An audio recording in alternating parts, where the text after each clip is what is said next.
live from Jaywood Studios in New York. This is Yosef Bornstein. There's no intro tonight. It is the 3 weeks, and we're getting ready for Rosh Chodesh Menachem Av. Thank you so much, Nissim, for giving us the opportunity once again to do this share tonight. Thank you so much, Moshe, for being here and helping us so much and being such a wonderful assistant. We wouldn't be able to do this without you. There's no question about that.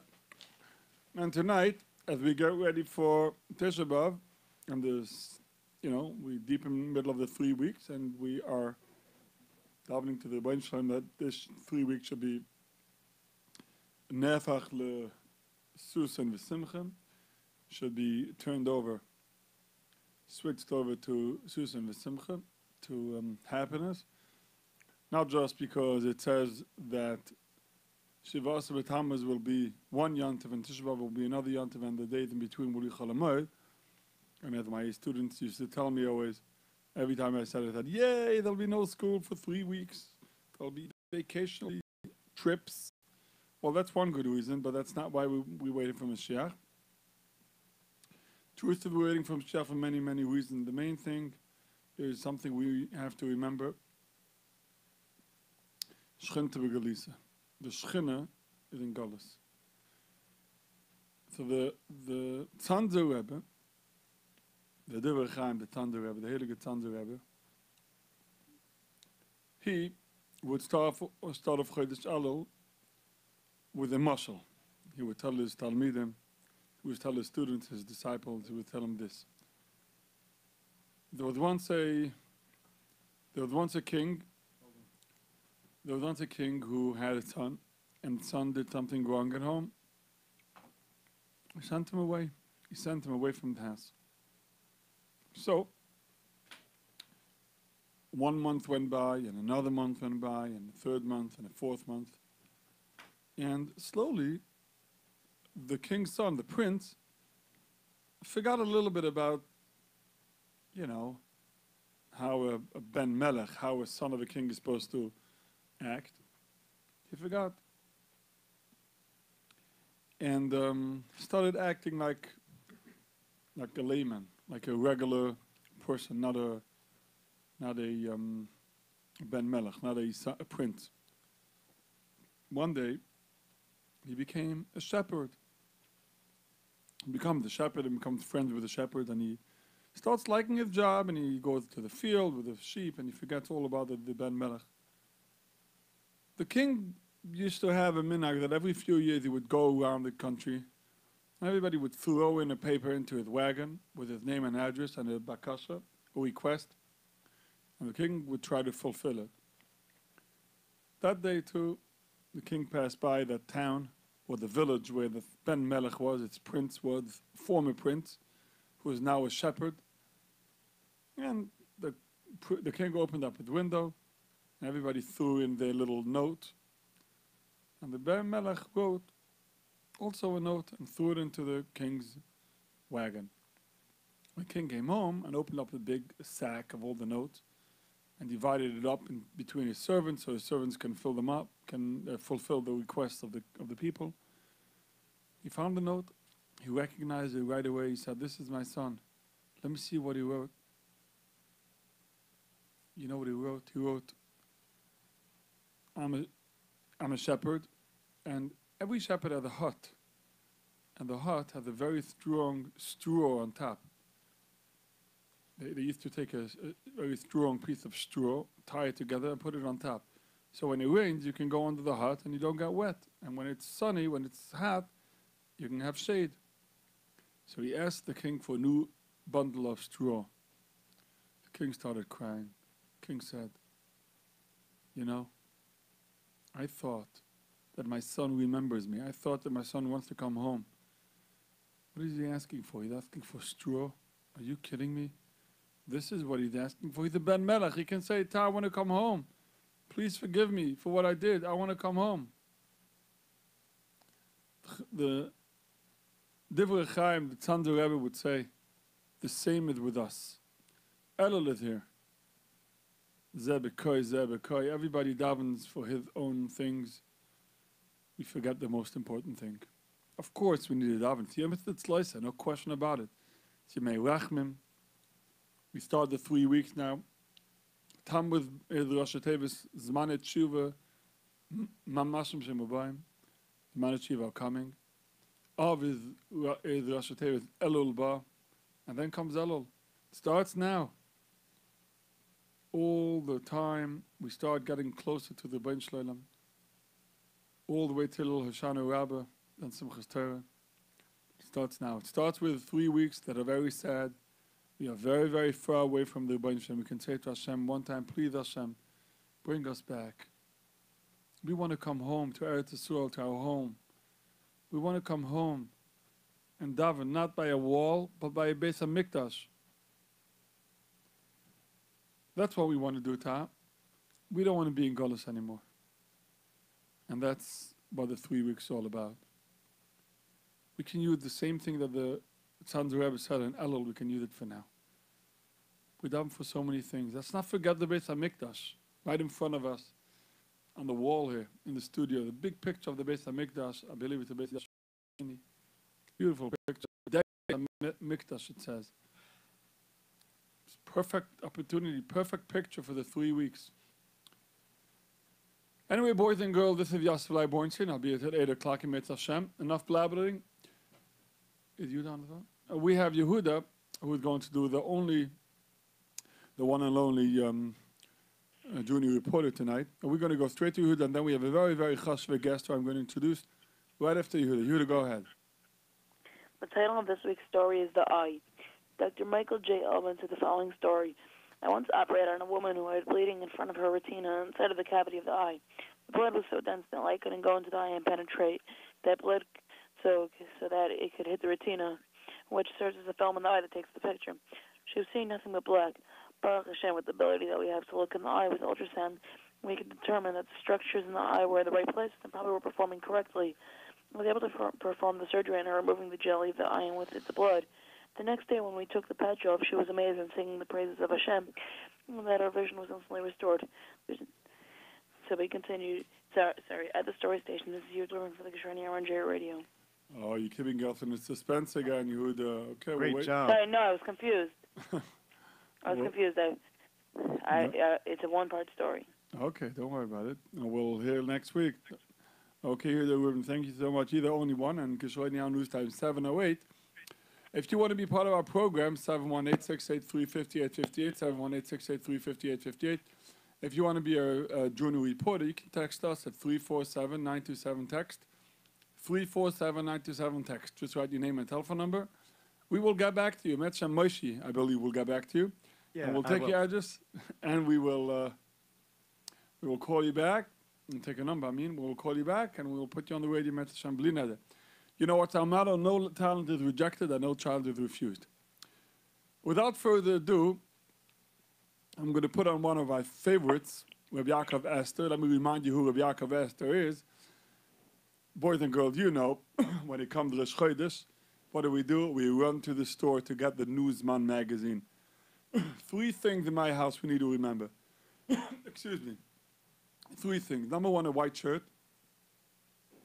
Number 2, Rosh Chodesh treat. I try to buy every Rosh Chodesh. And number 3, we have to go buy the Zman magazine. And as I told you many times, when we buy the Zman magazine, we need to buy 2, because if we buy 1, we have World War III at home. Everybody wants to get it first, and sometimes they get split into 2, and 2 people read it.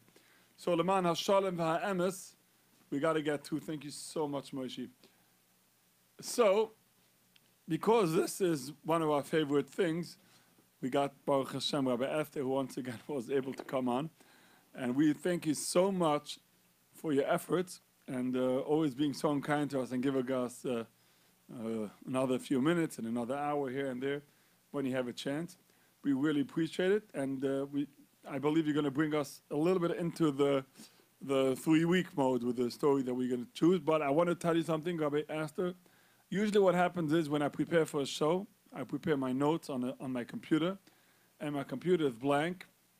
The biggest mumchim here weren't able to turn it on, so I might as well close my laptop and just listen live, because I can't read any notes. Everything I'm saying is from my memory of what I prepared a little bit.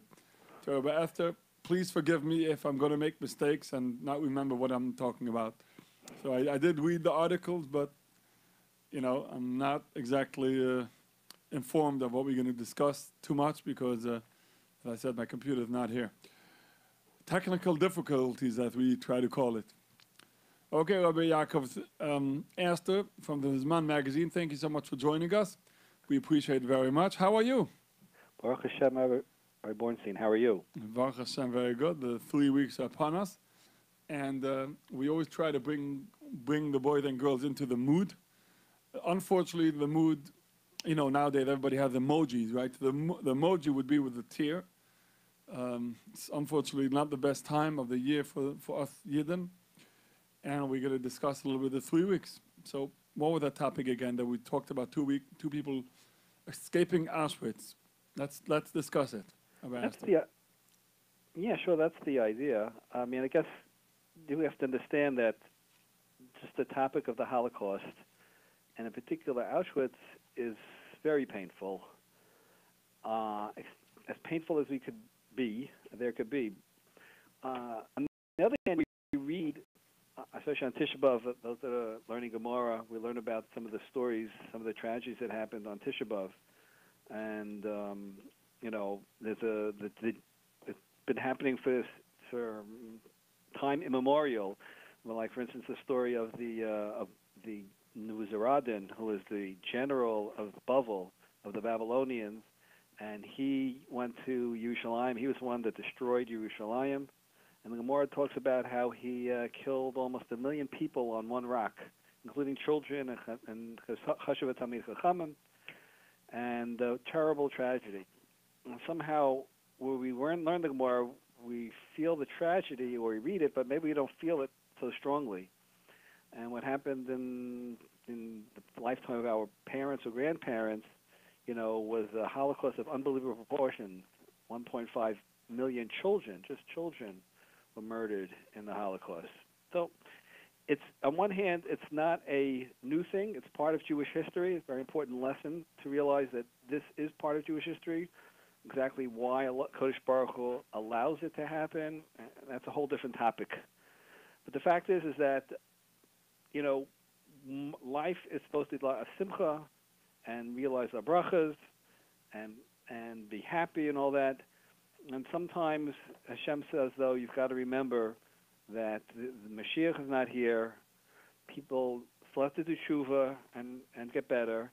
And the tragedy sometimes bring it home and make us more prone to actually change. So I just want to give that as an introduction and talking about the Holocaust.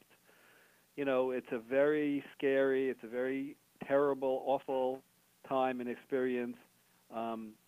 There are a lot of things to take out of it that could be very positive, and a person can grow tremendously from Yisurin, from tragedies, and certainly we're expected to take the lessons home, of the 3 weeks in general, Rosh Chodesh Av through Tisha B'Av, and the particular tragedies that are so heart-wrenching. And the Holocaust is the most recent, and Auschwitz is probably the most infamous, maybe the most horrible part of the Holocaust. So Rabbi Esther, I'm just reminding you, we're talking to the younger generation. Right. So maybe be more specific. What is the Holocaust? What is the Auschwitz before we start talking about what happened there? Okay. What happened with our specific story? Yeah, so it really started in 1933 when Hitler, Mashimo, became the head of Germany and was able to implement his policies of the Nazis' policies. The Nazis wanted to conquer the world, and they almost did. And despite that, they said there was one great enemy that was worse than any others, and that was the Jews. And Hitler made it his life mission to not only conquer the world, but even more importantly, he said, in his words, was to kill or destroy all the Jews that he could in his life. And unfortunately, the hashkacha is that he was given the opportunity to kill 6 million of our brothers and sisters about 70 to 80 years ago, between 1939 and 1945. He did it in lots of different ways. He had Nazis working for him. He had a lot of Europeans that weren't Germans helping him out. It was a real slaughter. People were killed by starvation. People were killed by disease. People were rounded up into ghettos without much medicine or food. They died there. And the most infamous part is that people were put into concentration camps, and specifically death camps, where the whole purpose of the camp was to just kill people in great numbers as fast as possible. So those are called the concentration camps. And there were basically there were lots of concentration camps, and there were maybe, I think it was about 10 or 12,000, tons of them. But they were all small. There were labor camps or transit camps, all different types. But the ones that were specified specifically to kill people in great numbers, there were 6. And Auschwitz was one of them. It was the one that more Jews died in Auschwitz than anywhere else. So that's why, in some ways, it's the worst. It's also preserved today. I had this list over the past 7 years, 6 of the last 7 years, to actually lead a group of mechanchim and mechanchos to Poland to see the different places where the Holocaust took place, and including the Auschwitz. I was one of several people that was speakers on this tour. The past few years, though, I was the one that spoke about Auschwitz itself. So the memory is very vivid. That week that I always went in the past, on one hand, you'd think like, well, you're going to see all these horrible places where terrible things happen. You're going to sort of relive them to some degree. What a horrible week it is. But I and all the people that came with me on those trips, we always came out feeling tremendously uplifted. Somehow feeling the pain and sharing in the tsar of Yidden 70, 80 years ago gives you a new appreciation of life. We don't come out of it depressed. We shouldn't. We have to come out of these things and say, you know what? Because they had it so difficult, I really appreciate what I have. And that Kodesh Baruch Hu is in our life and leading us all in our own different ways. So these are tremendous trips, and Auschwitz, to me, and for all the people that went, was sort of like the climax of the trip. It was where the worst things happened, and yet the most impressive. But just hard to describe what it is. I don't even know what to call it. But after the trip, it was how much of Auschwitz is preserved? Tremendous amount. Firstly, my first impression when I was there for the first time 7 years ago, I'd seen pictures of it, but until you actually go there and see it, I just was stunned. I couldn't believe how big it was. I mean, it was the size. I live in Muncie. It was the size of, I don't know, half of Muncie. It housed 80,000 people. Besides the fact that it murdered over 1 million people, it housed 80,000 slave laborers. And the size of it, you can't even imagine. So I thought I knew the size, but when you were actually there, it was just bigger than. The Nazis had everything planned out. There was an area to kill people, and there was an area to slowly work them to death and have them do different tasks that the Nazis needed or wanted. And how do you not break down? Well, who says we didn't? Everybody has their moments. I think even if you don't outwardly break down, something inside you breaks. And that's the broken spirit, that actually makes a person close to Hashem sometimes. I think that happened to me, and I know it happened to a lot of others. So it's an experience. It's not enough. I mean, it is enough. You don't have to go, but if you go, it's an experience that changes you. Where exactly is it? Well, it's in Poland. Today's Poland. It's part of Eastern Poland. It's near the city of Krakow. Krakow was the second largest Jewish city in World War II. The largest was Warsaw, had about 350,000 Jews. Krakow had about 150,000. A Jewish city. It was a city, but Jews had been there like at least 600, 800 years. Can you imagine 600, 800 years? Jews were very much part of the city. And in a matter of a year or two, the Nazis wiped them out and tried to wipe out the whole history of the place. Mm-hmm. And so about an hour outside of Krakow, by train, or we take a bus, of course, it takes about an hour to get to Auschwitz. So where does Lodz come into the picture? I mean, Lodz was also a very big city in Poland, no, before the war. Lodz was third. From the other direction, more north. I know. Well, was Lodz second or third? I think Lodz might have been second, and Krakow third. Anyway, they were 2 or 3. That's what I thought. In terms of size. Mm-hmm. But Lodz was a horrible place for Jews, but it didn't. It was more of a labor camp. They turned the Jews into slaves, and Jews died under the harsh labor. Jews were again deported to the concentration camps. But as bad as it was, nothing was what happened to the Jews in Krakow and Auschwitz. Mm-hmm. Okay. That's a good background. So now tell us the story. What happened? So amidst this story is actually a very exciting and partially encouraging story of 2 Jews who had been in Auschwitz for years and decided to escape. Now, Auschwitz is almost impossible to escape. When you go there and you see it, it was fences upon fences upon fences with guard towers overlooking everything. And they were electrified fences. So if you got past one, you had to go past another. And it was extremely difficult to escape. In addition, if a person did escape, the Nazis did collective punishment. They took those Jews who didn't escape, they might take 10 or 15 or 20 of them and just kill them and shoot them on the spot because of the one that did escape. So that made, when a person escaped, he felt like fellow Jews might die because of him. So psychologically and physically, it was almost impossible to escape. Many tried. Most all died on the way. The story of this Rudolf Verba is encouraging in that he was one of the few that actually did escape. He led it. He had a friend that went with him, but basically he had been in the camp since 1942.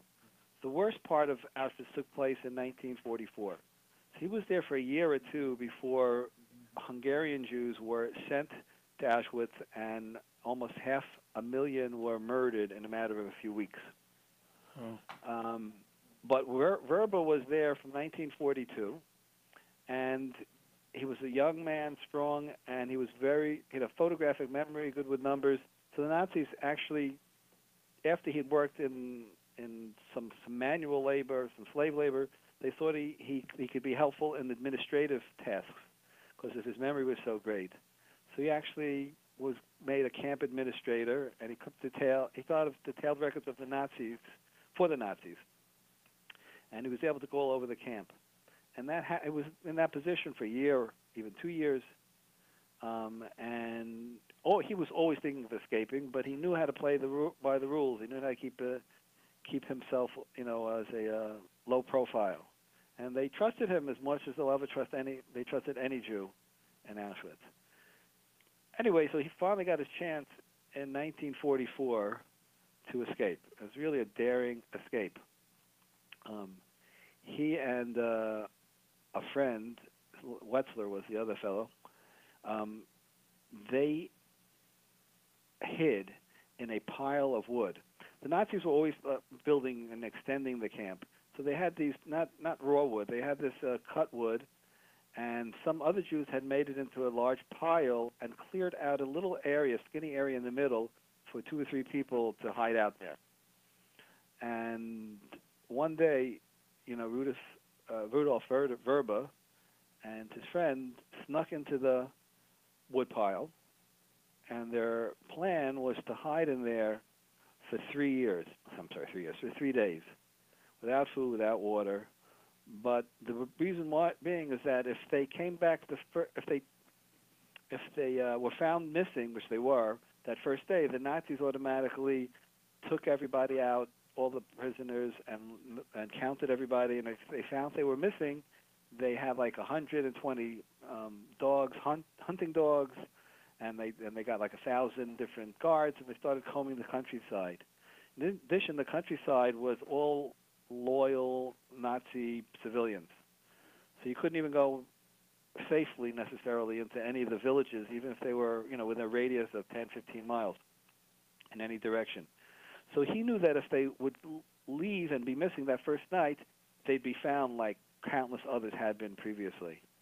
So they decided to wait for 3 days. Since he was inside the camp administration, he knew if they waited 3 days, they would declare them missing and they would stop the intensive search. There was still a chance that they'd be caught. People were caught, but rarely did any people last more than 3 days if they did manage to escape. So they waited in there 3 days. And at one point, it was so scary because an actual Nazi guard jumped on top of the pile, not knowing that they were just inches below them. And then he went on running. So they weren't found out. But it was very, very close a number of times. And so finally, the third day at night, they undid the top of the wood. Actually, they had a hard time pushing the wood that had been pushed down, and they almost weren't able to get out. They were weak anyway, but they did get out, and they did manage to the forest and to run through the woods. They didn't know exactly where they're going. What they wanted to do, though, was to escape to a Jewish part of what was then Czechoslovakia or Slovakia, find the Jews that were still not rounded up. They didn't only want to escape for themselves. Rudolf Verba says this, to escape for himself, rarely did people survive. But he took the risk because he felt that it was his duty to tell the world what was happening. So he wanted to find the Jews that were surviving in Slovakia, tell them exactly what was going on in Auschwitz, because nobody knew. It was kept a tremendous secret by the Nazis. And maybe if there's some spies that knew about it, nobody was really talking about it. And he wanted to make it public so that the Allies would bomb it or do something to prevent the slaughter from continuing. He also knew that the Nazis had plans to take these 500,000 or the rest of the Hungarian Jewry and send them to Auschwitz. And he hoped to escape and to forewarn the people that had not yet been murdered that you're about to be deported to Auschwitz, and this is not a work camp, this is a death camp. So again, what year was this? 1944. 1944, so really toward the end. 1944. Right. By this time in April 1944, probably about 5 million or more Jews were already murdered by the Nazis. The last million, most of them were in Hungary. Hungary was an ally of Germany, so they were the last to be, the Jews were the last to be moved from there. Anyway, so Rudolf Verba and this guy Fred Wetzler, they escaped from the pile, and they ran into the woods. And it was very scary. They were afraid to go to any villages because the villages could have informers that weren't really friendly to them. At one time when they were running through the woods, they heard some guards yell, some SS guards yell, and they were being shot at. They had been seen. But they managed to run faster and run, past them and get past that. They ran far and far. Finally, they came to a farm, and they were walking through some tall grass or whatever, wheat, and they chanced into a peasant woman. She wasn't German, and she saw them, and she figured that they were escapees, and she knew that if she had been found out to be harboring escapees, she herself would have been murdered and killed by the Nazis. Mm-hmm. But she risked her life, and she brought them into her house, and she offered them some food, and she eventually told them that I'm going to connect you, my husband will take you to another place, to people that know how to get out of here and bring you to the city in Slovakia where the Jews are, and you can talk to them there. So thanks to this woman, they were able to get out. It was about more than 2 weeks from when they escaped. From the time they escaped on April 7th to April 21st, they were on the run. And then it was from the 21st to the 25th, they took a few days to finally find it's called the Judenrat, or the Jewish Council, in a city called Zelina in Slovakia. Slovakia, people don't know, it's south of Auschwitz. It's in a little to the west of Hungary. Anyway, they went where there. is it now? Well, I mean, it's still now. It's called Slovakia. Still Slovakia. Yeah, not Czechoslovakia. Right. Slovakia. Right, Slovakia, right. Right. In those 2 weeks, they had walked 85 miles through Nazi-occupied Poland. So and it wasn't an easy walk. You know, they were hiding and they barely had food, but they managed to survive. Now, their hope was that again, in Slovakia and in parts of Hungary, there were about 800,000, a million Jews still alive. These Jews knew that the Nazis wanted to kill them or wanted to persecute them, but they couldn't believe that the Nazis, as bad as they were, would make a place called a death camp, where the whole purpose is to send 10, 12,000 people in a day, put them in gas chambers, and then burn their bodies. It was just something that no one could believe. So Rudolf Verba and Fred Wetzler, when they came to this Jewish leaders in Zelina, they told them what it was about. And these Jewish leaders they themselves didn't know and couldn't believe them. They didn't believe that these were people. Already some of their friends and neighbors had been sent on trains to the east. And they didn't believe that they thought that they were just going to labor camps and they'd be working. They didn't believe they'd actually be killed by the Nazis or in these death camps.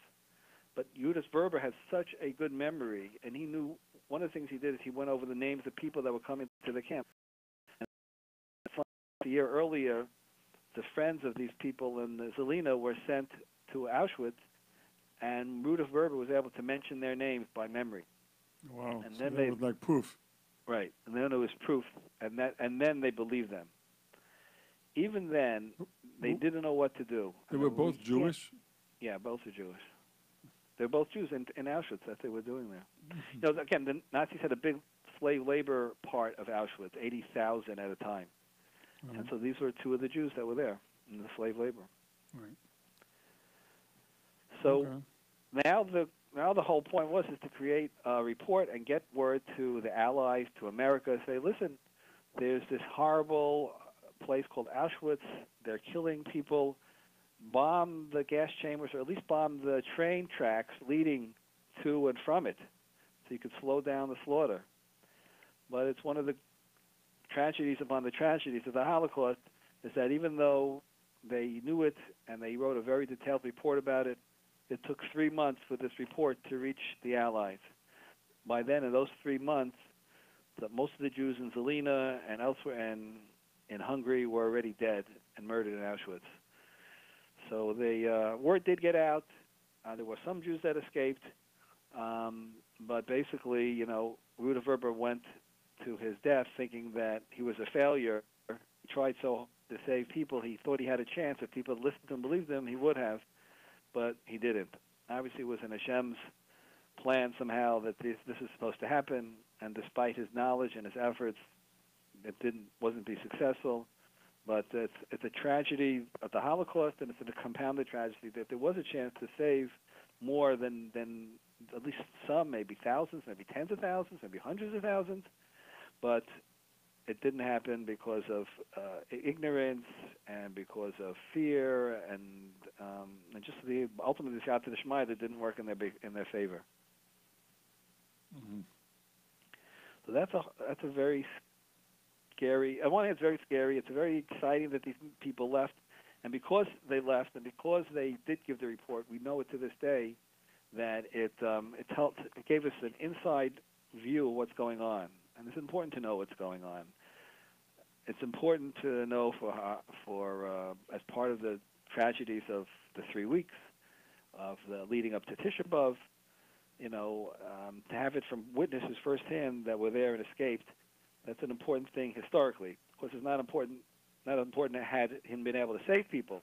But what he did was extremely important in terms of our knowledge of what went on in Auschwitz and the Holocaust, and helping us to understand this terrible event and make some meaning out of it. Mm-hmm. How did they? Okay, let me pick your brain a little bit. Okay. As far as if I remember correctly, the pile of wood that those planks that they were hiding for 3 days was outside of the camp, right? Because if it's inside of the camp, it doesn't help them because they have to get out, right? Right. So How there did were they some get layers to to the the camp. Sorry? There was an inner inside and an outer inside, and this is actually just past the one or two layers that they were building a whole new layer for the expected Hungarians to arrive. So there were still offenses that they had to go beyond from where they were. So it wasn't in the heart of the camp, but it was just outside one of the more guarded areas. When you went there, you could see the place where there was wood, the pile of wood? I don't really know exactly where they went from. That I never found out. You do see the wires today. You see within the big outer wires, you see wires within wires. You get a picture a little bit. These were electrified. That how difficult it was, and everything's flat, and the guard towers are way up high. One of the things we did in the first year, there's this, of all the guard towers in Auschwitz, there's one main one at the front. It's the famous one you see where the trains go through. And you're really not allowed to go in that tower without some guides. And we did have a guide that allowed us to go in, and myself and about 20, 25 other mechanchos, had a Rosh Yeshiva or two on there. We went up to the guard tower, and first you oversee the camp. From that one place, you see everything. If somebody's sneaking, you can't not be seen. Even at night, they had lights all over the place. So, it's impossible really it's hard to imagine how anybody could escape, with that. But, but they were they were somewhere outside the main gate, that somehow there were still guards and things to worry about, so that's why they didn't just run at that point. Mm-hmm. So we don't really know. Did he write a book? How do we know this? Yeah, he did. Well, firstly, he wrote, his main thing was to write a description of the events and get it out at the time. And he wrote, it was an 80-page report. And we have that? And we do have it. Well, there were several versions of it. We have it. Where can people find it? Just the report. It's all over the place. Firstly, Michael Ber Weissmandel, there's an art school book about him. Mm-hmm. Also he was a Gadol, and he got to be one of the early ones to get the report. Mm-hmm. And he tried to get it. He also had, with tremendous energy, tried to get it to the authorities, and he also was frustrated that he couldn't get it to them. So he has a book. It's escaping me right now. Artsel has a book on Michael Ber Weissmandel. That's one version of it's called the Auschwitz report, or the Auschwitz papers, or the Werber Wetzler report. It's got different names. And again, they went through different variations. Eventually, after the war, some of the Nazis were put on trial. So Werber was a witness in many of these cases, and that's also where it went into the official record. What was going on there. And I think he did have a book. He did have a book that he wrote himself. I never read that, but there's a lot of places talk about, what went through and what he went through, and and the basic Auschwitz protocols are called. Yeah. Right, I heard that. So he from his memory wrote, and when he was on the witness stand, he said everything from memory. He remembered all the faces and names and stuff like that. He did. He wrote it when he came to Zelina. They gave him paper and he wrote all it down. He wrote down not only names and places and train arrivals and departures. He drew pictures of the camp, of the gas chambers. All of it from memory. And that's one of the impressive things about that's the root of Werber or Alfred Wetzler? Mostly Werber, V-R-B-A. That's how his name is spelled. Uh-huh. Werber was the main one. Yeah. And that's a Yiddish name, Werber? Well, I mean, Bornstein's more Yiddish, but Astor's not so Yiddish. I guess people have Yiddish names and not such Yiddish names. Was he from? He was definitely a Yid. From, I don't know. Mm-hmm. Wow. He certainly was a person that had a sense of Jewish pride and a feeling responsibility for the Jewish people as a whole. And very few people could equal his ability the risks that he took and the verve and the energy that he employed to try and save Jews. Lots of Jews. No, we can't measure people. Only Hashem can. But his ability to his energy to try and save the Jewish people as much as possible really is a unique thing. Not too many people could compare. Do you know more information about the travelings till they got to Slovakia?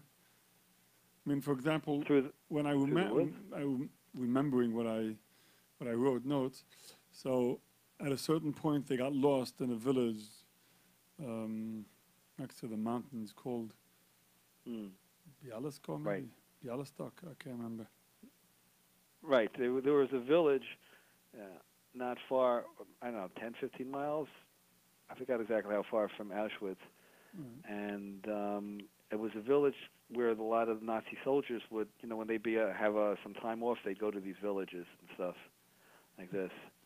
And he was in the village, and the people that had just escaped before them, there were people that set up the wood pile before he didn't set it up. There were people that set up the wood pile before he did, and used that to escape themselves with the same strategy. They waited 3 days, and then they left, and they escaped. And it was at this village, right? It's called Perebka, whatever. If I'm pronouncing it correctly, I don't know. But it's Perebka. So he was there, and they had been spotted, these previous escapees, and they were caught and killed out there. And when Verba and Wetzler were in Perebka, they also were almost caught and killed. That's where the German patrol was going around and shot at them. Mm. And that's where they walked into this Polish place, this Polish peasant? Then they ran. I don't know how long it was till they. It was the next day too. They what they did is when the Nazis were firing them, they ran and they came to a stream and they dove. That when you go into a stream, if there are dogs chasing you and the dogs can smell scent, once you're in the water, they lose the scent. Mm-hmm. Or you lose the scent. But then the next day they ran and ran and ran. And they finally ended up in this field of this Polish peasant woman.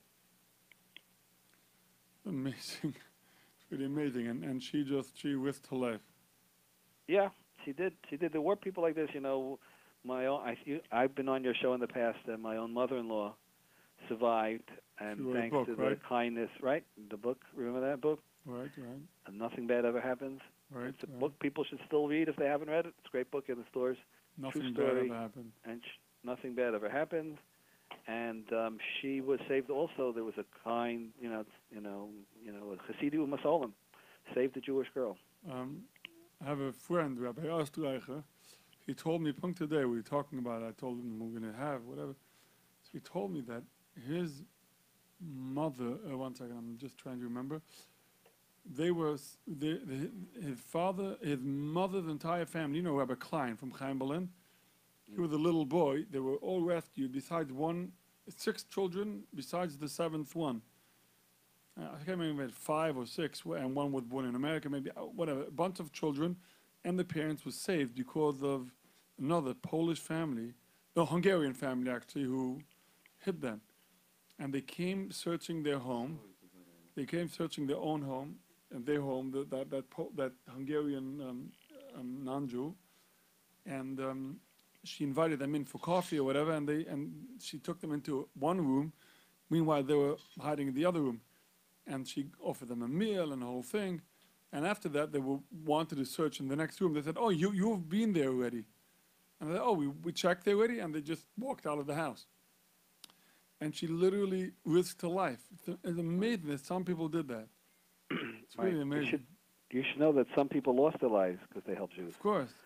So, unfortunately, there were a lot of people that turned in Jews.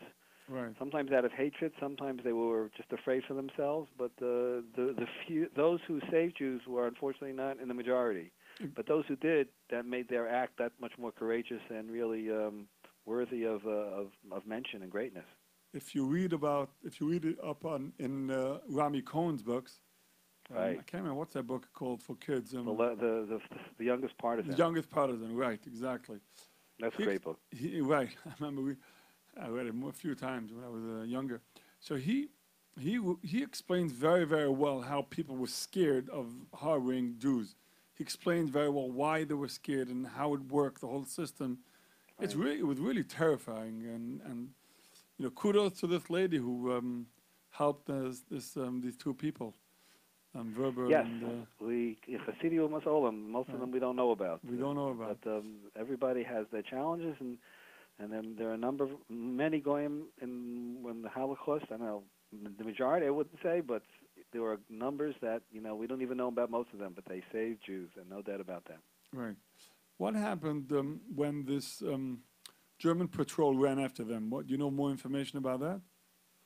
Not really. It's not offhand. I mean, again, they were if they were too close, the Germans would have gotten them. But the Germans saw them apparently, and they went through the river, and they escaped the dogs, and they just kept on running. They were young men. They were strong, even though they were in Auschwitz. They were treated better than others because of the administrative jobs, and they weren't as weak as maybe others that tried to escape. And this lady gave them some food. Some people gave them some food on the way, or they found some of these.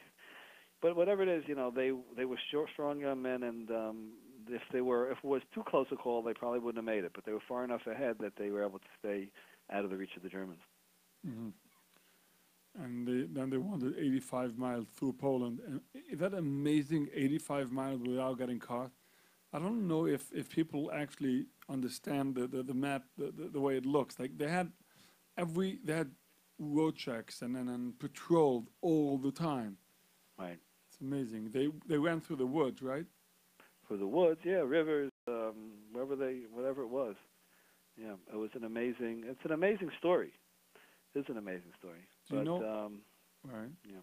Do you know how long it took them to run? Again, it took about 2 weeks. It took about 2 weeks till they reached the peasant woman, and then the person that helped them across took another few days to get to the Jewish part of Slovakia, Zelina.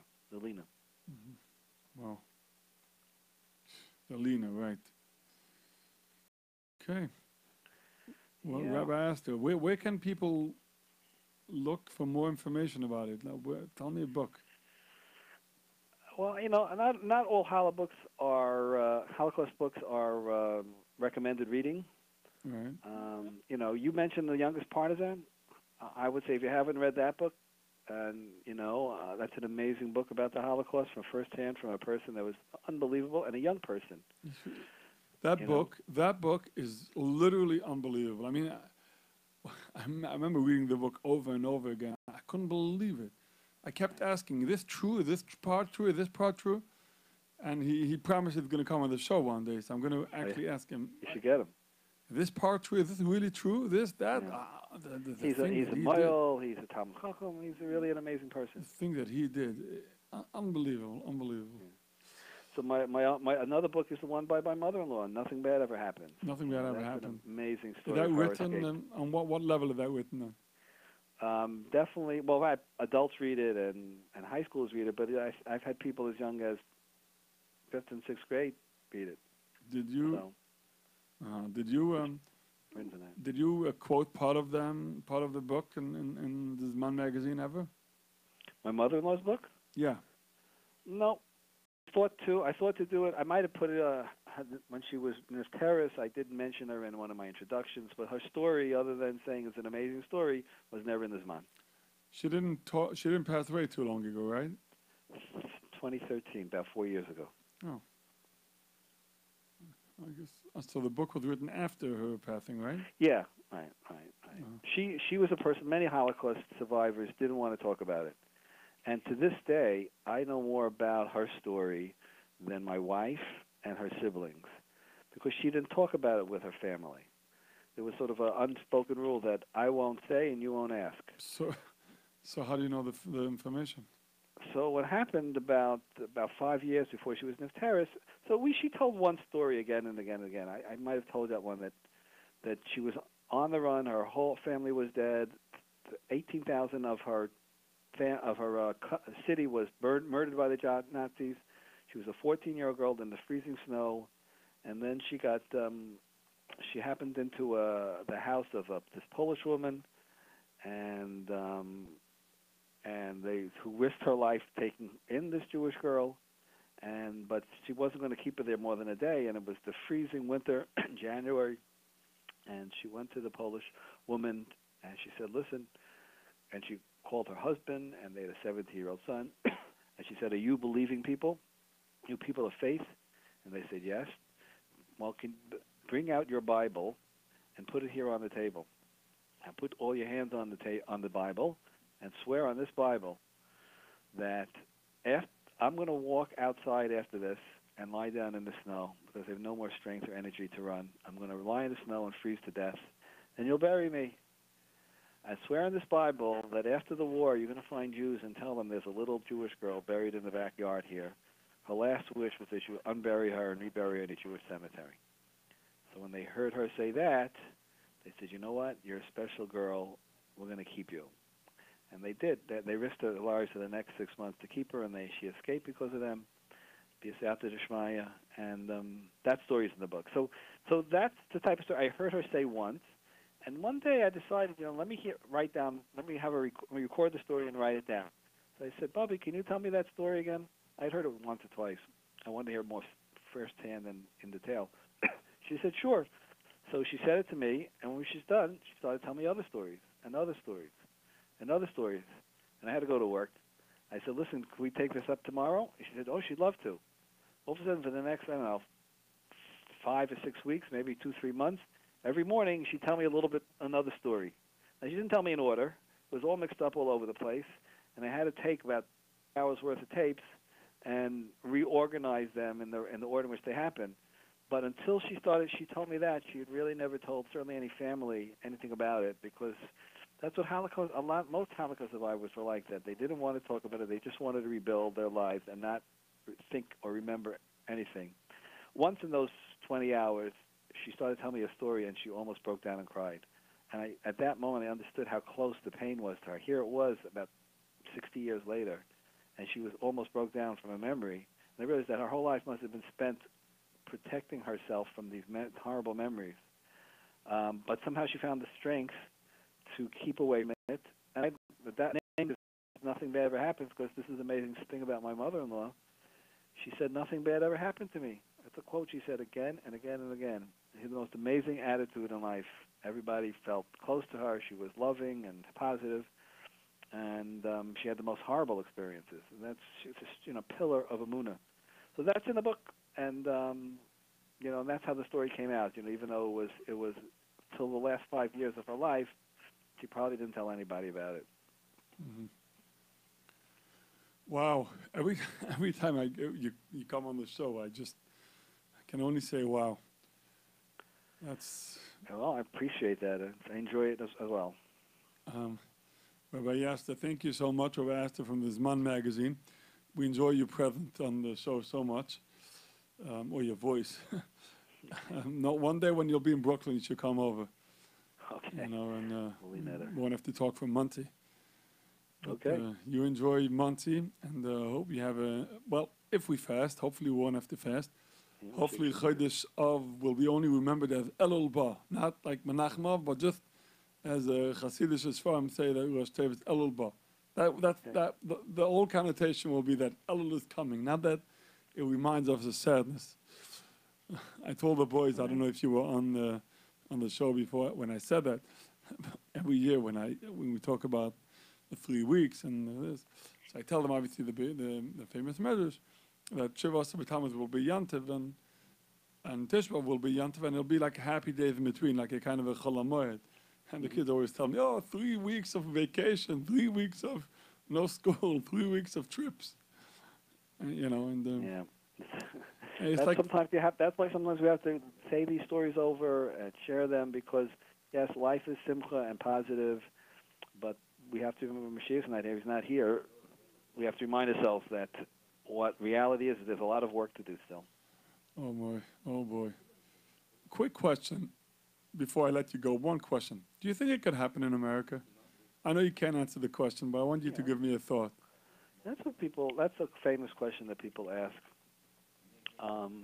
And I would say that if you'd ask a German Jew in 1920 or 19-teens, could it happen in Germany? I think he'd say no.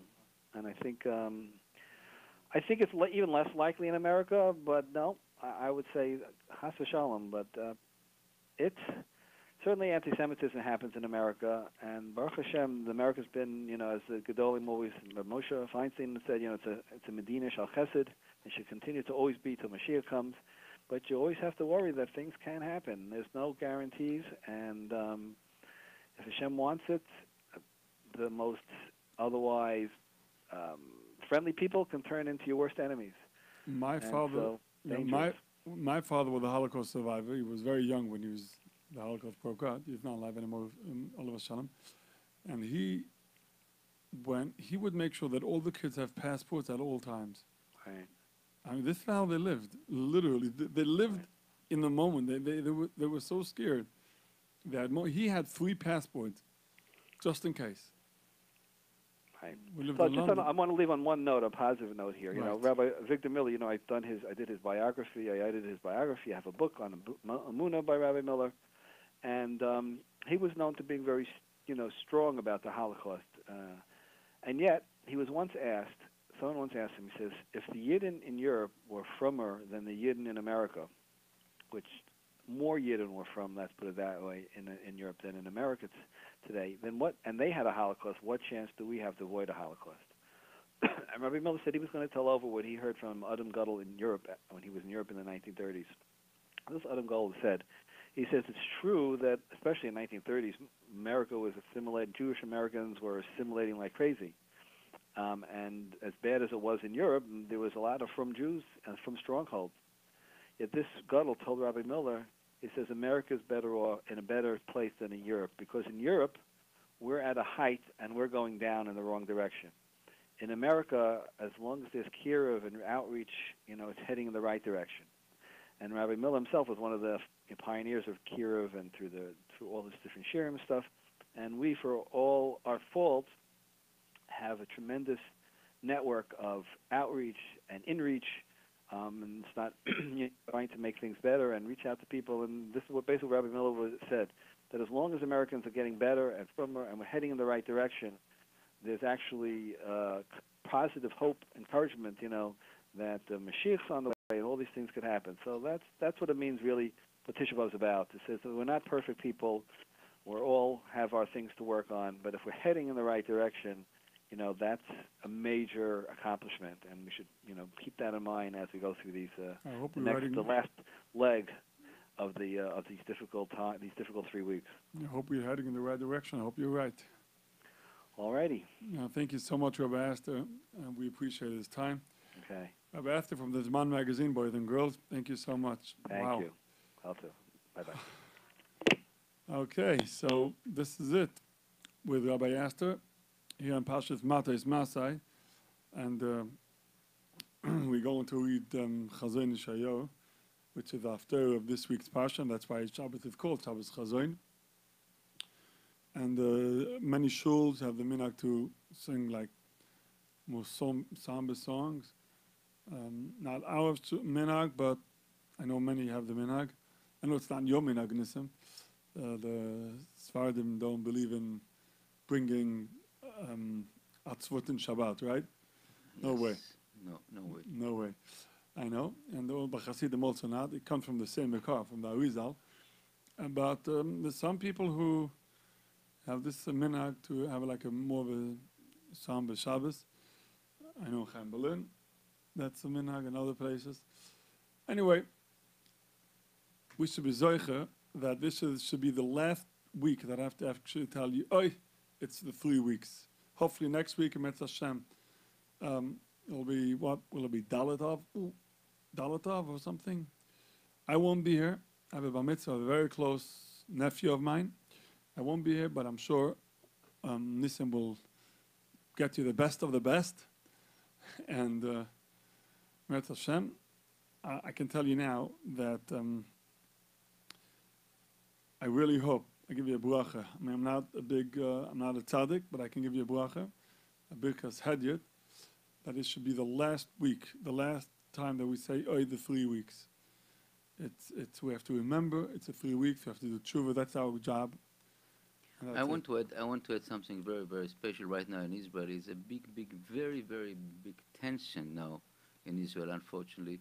The Arabs with the Arabite, and all the leaders, so-called leaders, call them to get out and demonstrate. Right now in Israel, in Yerushalayim, it's like a war zone. Basically, tens of thousands of soldiers and policemen try to keep over the peace. And please keep praying for our brothers in Israel. And may Kadosh Baruch Hu, this will be, as Rabbi Bornstein said, this is the last week before the Geulah, and I want to see, we said that Mashiach never come on Friday, so Be'ezrat Hashem, we see Mashiach Sunday. Today. And already in Israel it's Friday, that's why I'm saying, okay. Oh. And I would say that really, Tipol alem memata v'pachad. This is what you have to pray all the time, that everything is the Kadosh Baruch Hu, and we have to pray for us, and Be'ezrat Hashem will see Besorot Tovot. Thank you, Rabbi. Amen. Thank you very much. Good Shabbat to official Shechter follows me, then Leil Shishi with Yoli. Have a great Shabbat. Thank you, Moshe. Anywhere, anytime, for everyone. This is jrootradio.com. This Torah class is brought to you by TorahAnytime.com.